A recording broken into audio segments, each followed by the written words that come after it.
하루의 시작을 주님과 함께 2월 24일 매일 성경 큐티를 시작하도록 하겠습니다. 오늘 함께 읽을 성경은 시편 46편입니다.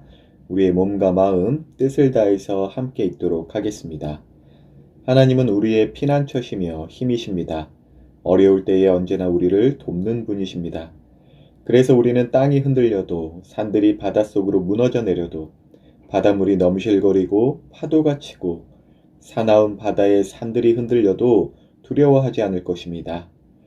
가장 높으신 분이 사시는 성소, 하나님의 성에 기쁨을 가져다주는 시내가 하나 있습니다. 하나님이 그 성 안에 계심으로 그 성이 흔들리지 않을 것입니다. 하나님께서 새벽부터 그 성을 도우실 것입니다. 나라들이 떨며 왕국들마다 흔들거립니다. 그가 목소리를 높이시자 땅이 녹아내립니다. 만군의 여호와가 우리와 함께 계십니다. 야곱의 하나님은 우리의 피난처이십니다.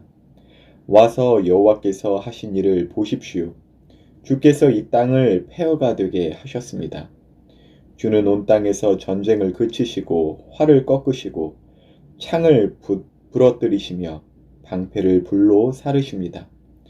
조용히 하여라. 내가 하나님인 것을 알라. 나는 모든 나라들 위에 높임을 받을 것이며 온 지구상에서 가장 높은 자가 될 것이다.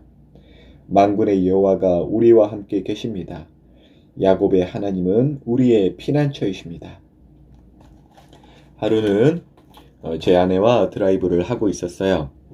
무엇을 먹고 살지, 어떻게 살아야 할지 이런저런 대화를 나누면서 데이트를 하고 있었죠. 그러다가 옆에 흐르는 시냇물을 보았습니다. 그리고는 차를 세워 매점에 들렀어요. 과자 한 봉지와 커피를 샀습니다. 그리고 그 시냇물이 흐르는 방향으로 나아가 내려가는 길도 없는 길을 만들어가며 또 서로 부축하면서 시냇가로 갔습니다. 그리고 그 시냇가 가운데 삐죽하게 나온 돌방석까지 한번 건너가 봤습니다. 그리고 그곳에 둘이 앉았습니다. 시냇물 소리, 바람 소리, 심지어 지나가는 차 소리가 마치 이렇게 말하는 것 같았습니다. 너희가 돈이 없지 하나님이 안 계시냐? 강보다는 얕고 시냇물보다는 넓은 맑은 하천 한가운데서 여유로운 시간을 보내었습니다. 그러면서도 제 아내가 이렇게 이야기합니다. 우리 이렇게 느긋해도 괜찮을까요? 그 말에 괜찮아, 오빠 못 믿어? 한번 해봅니다. 그러다 조금 시간이 지났을까요?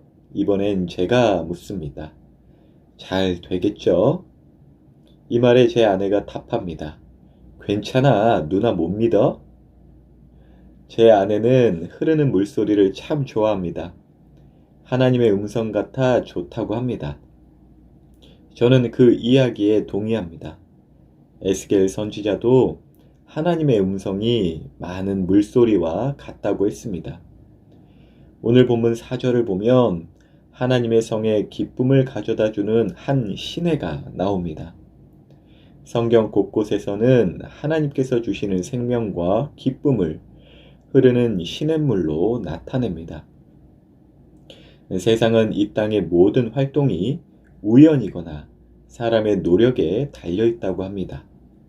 하지만 하나님의 사람들은 이 땅의 모든 활동이 우연이거나 결코 사람의 노력만에 달려있다고 생각하지 않습니다. 세상은 하나님의 입에서 나오는 모든 말씀으로 여전히 창조되고 유지되고 이어져 간다고 우리 성도들은 믿고 살아갑니다. 그래서 지금 제 심장이 뛰고 있는 이유도 준이의 심장은 뛰어라. 그렇게 주님께서 끊임없이 말씀하시기 때문입니다. 오늘의 태양이 어김없이 뜬 이유도 태양아 떠올라라 말씀하신 주님 때문입니다.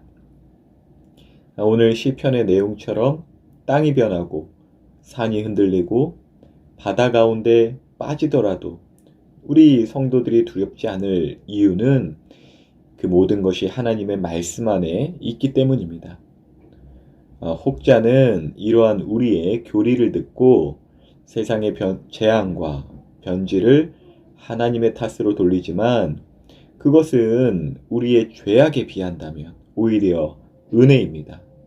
더 악하고 심한 재앙으로부터 우리를 막아주신 것이며 인간의 죄악보다 더한 은혜가 넘쳐 흐르고 있다는 것을 우리로 하여금 알게 하는 것들입니다.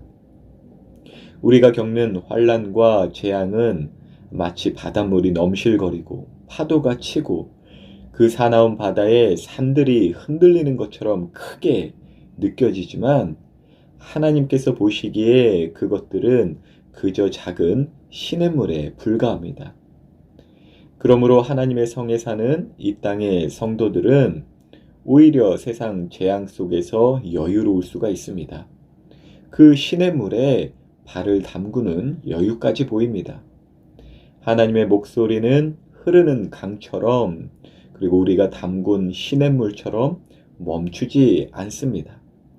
나중에 오는 물, 먼저 오는 물이 있겠지만 그 강은 단 한 번도 멈춘 적이 없습니다. 이러한 하나님의 끊임없는 활동은 우리의 교만스러운 힘이 미약해지거나 멈춰질 때 더욱 느껴집니다. 본문에 기록된 것처럼 이 땅이 폐허가 되었을 때, 그리고 우리의 삶이 아무것도 할 수 없을 만큼 작아질 때, 그때 도리어 하나님의 활동이 느껴집니다. 그리고 그렇게 하시는 것은 우리를 망하게 하시는 것이 아니라 하나님의 참된 평안을 주시기 위함입니다. 무엇인가 할 수 없고 세상 도움 사라질 때도 하나님의 시냇가에 앉아서 우리 성도들은 이 땅의 모든 활동을 하나님의 시냇가처럼 여기며 느긋할 수 있습니다. 쉬운 성경, 우리 청소년들이 보는 쉬운 성경 버전으로 10절을 보면 조용히 하여라 하나님됨을 알라 이렇게 기록이 되어 있는데 개역 개정으로도 너희는 가만히 있어 내가 하나님됨을 알지어다 라고 이렇게 기록되어 있죠. 이 본문을 원어상 의미로 본다면 이것입니다. 너무나도 큰 재앙, 저 큰 파도가 나를 덮치는 것만 같아도 저 파도를 시냇물처럼 여기는 것입니다. 오히려 그 시냇물에 발을 담그어 꽃갈콘 하나 먹어보는 것입니다. 우리 부부가 그 하천 한복판에 나눈 대화에서 우리 주님은 서로를 통해 또 서로에게 말씀하셨다고 저는 믿습니다. 괜찮아, 오빠 못 믿어? 괜찮아, 누나 못 믿어? 이렇게 이야기했지만 서로를 통해 주님께서는 이렇게 말씀하신 것 같습니다. 두려워 말고 나를 믿어라. 그리고 가만히 있어라 라는 것이 느긋하게 있어라. 이렇게 따뜻하게 말씀해 주시는 주님의 음성을 한번 그때도 들었고 또 오늘 말씀 묵상을 통해서 확신하게 됩니다. 우리 친구들도 하나님의 그 음성, 여전히 내게 말씀하시는 그 음성, 오늘도 뛰고 있는 나의 심장을 통해서 또 떠오르는 태양과 바람과 이 땅의 재앙과 같은 것들을 보면서도 하나님의 일하심을 믿고 여유롭고 느긋해 하시길 예수님의 이름으로 기도합니다.